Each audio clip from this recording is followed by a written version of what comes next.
তাহলে আমরা আর কোনোদিনই টিভিতে সেই হলুদ জার্সির পিঠে 10 নাম্বার নেইমার জেআর লেখাটা দেখতে পারবো না। জিনিসটা ভাবলেই আমার গাটা শিরশির করে ওঠে। আজকে এই রোনালদো মেসির আমলেও নেইমার বড় একটা ফুটবল জেনারেশনকে স্বপ্ন দেখা শিখাইছে, শুধুমাত্র তার passion for the yellow jersey আর তার যেই ইউনিক প্লেইং স্টাইল আছে।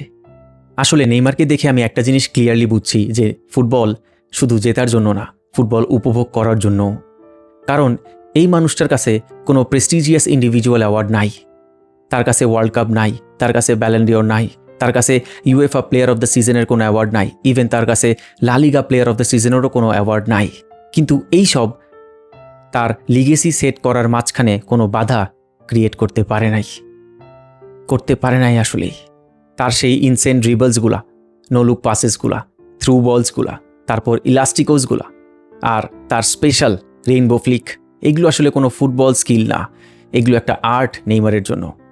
আর আজকে এই মানুষটার জন্যই big part of new football generation, Yamal বলেন, নিকো উইলিয়ামস বলেন, রদ্রিগো বলেন, সাকা বলেন, মুসিয়ালা বলেন, এরা এই মানুষটাকে দেখেই আজকে এরকম সাকসেস পাইছে। তারা এই নেইমারের ফুটস্টেপসগুলাই ফলো করে তার কাছ থেকেই ইন্সপিরেশন নিয়ে আজকে ওয়ার্ল্ড ফুটবল রাজত্ব করার একটা ইনিশিয়েটিভ নিয়ে নিছে। তারাই হবে নেক্সট ফুটবল জেনারেশনের ফেস। হয়তো এখন আর আমরা এই মানুষটাকে 10 নাম্বার হলুদ জার্সি পরে দেখতে পারবো না। তার সেই প্যাশনটা ব্রাজিলের ন্যাশনাল টিমের জন্য হয়তো আমরা অনেক মিস করব। আমাদের সাম্বা ডান্স অনেক মিস করব। আসলে